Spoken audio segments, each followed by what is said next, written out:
Le jeudi 19 novembre, la Cour suprême du Bangladesh a confirmé la peine de mort pour 5 hommes accusés d'avoir tué l'ancien dirigeant Sheikh Mujibur Rahman lors d'une révolte armée en 1975.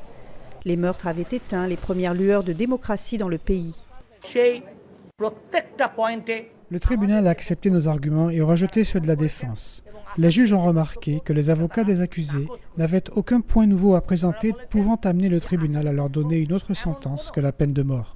Des centaines de personnes ont applaudi lorsque le tribunal a annoncé le verdict final. Les 15 millions de personnes du Bangladesh attendaient la justice et la nation a trouvé justice. Je rends donc grâce à Dieu.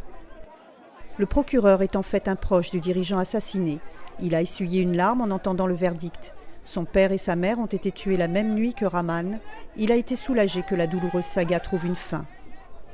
Les experts légaux expliquent que les hommes en attente d'être exécutés ont encore le droit de faire appel devant la Cour suprême pour une révision du verdict, puis finalement devant le président pour être graciés. Le procès des meurtriers de Rahman n'a commencé qu'après que sa fille, Sheikh Hasina, soit élue Premier ministre en 1996.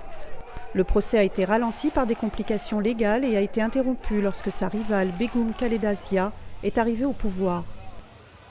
Après un second mandat en janvier, Hasina a repris le procès des assassins de son père. Sheikh Mujibur Rahman a dirigé les combats de son pays contre le Pakistan, qui se sont terminés par l'indépendance de l'ancien Pakistan oriental en décembre 1971.